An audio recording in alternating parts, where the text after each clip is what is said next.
Hey stop, tu roules sur le boulevard BD, cet album est fait pour toi. Les bâtisseurs, tome 2, Bartholdi, la statue de la liberté.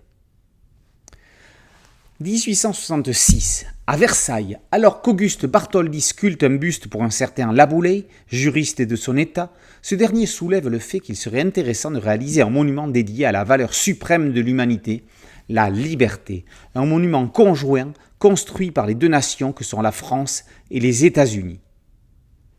Bartholdi émet l'idée d'une statue, la plus grande statue jamais vue depuis 2000 ans. 1871, Paris est ravagé, c'est la Commune. Bartholdi promet à Laboulaye qu'il bâtirait la statue, quoi qu'il lui en coûte. Alors qu'il avait, il y a quelques années, le projet d'une statue ouvrant le canal de Suez creusé par Ferdinand de Lesseps. Après le refus de ce dernier, Bartholdi a à présent les yeux tournés vers New York, porte d'entrée de l'Amérique. En juin, Bartholdi débarque dans la ville qui deviendra la grosse pomme, la ville qui ne dort jamais. Avant même de poser le pied sur le sol, il trouve l'emplacement de la statue. Ce sera cette île à l'entrée de la baie, Bedel's Island.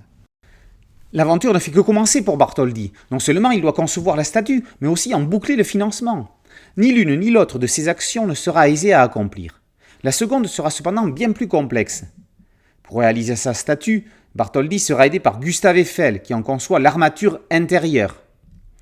C'est qu'il faut qu'elle tienne debout et qu'elle résiste au grand vent. Quant à l'argent, c'est le nerf de la guerre. Si les pouvoirs politiques participent au financement, compte tenu de l'augmentation incessante des matériaux, c'est loin d'être suffisant. Des souscriptions sont lancées. Des pièces de théâtre, des dîners de charité, des concerts, des ventes de gravures, de figurines et de livres pour enfants sont organisés pour recueillir des fonds. Jusqu'au dernier moment, Auguste Bartholdi ne saura pas s'il pourra finaliser son projet. Miles Davis et Juliette Gréco, Django Reinhardt, Jacques Brel, Edgar Degas, Eugène Viollet-le-Duc et à présent Auguste Bartholdi, Salva Rubio est l'un des meilleurs biographes en bande dessinée. Le scénariste sait puiser dans l'essence des vies de ces personnes dont on connaît beaucoup mieux les œuvres que la personnalité. Il nous présente les êtres humains avec leurs convictions qui se cachent derrière. Bartholdi ne se laissera jamais abattre, allant ouvrir la porte B si on lui fermait la porte A. Là où Icare échoua en voulant se rapprocher du ciel, on sait que lui va réussir. Dans un réalisme pur, le dessinateur espagnol Eduardo Ocaña rend l'aventure grandiose. De l'atelier à l'installation, il donne une dimension impressionnante à cette géante dont le métal est densifié par les couleurs concrètes de Mads. On connaissait sa statue, mais on ne savait pas grand-chose de lui. Salva Rubio et Eduardo Ocaña éclairent Auguste Bartholdi de la lumière qu'il mérite, à la manière de la liberté à l'entrée de New York.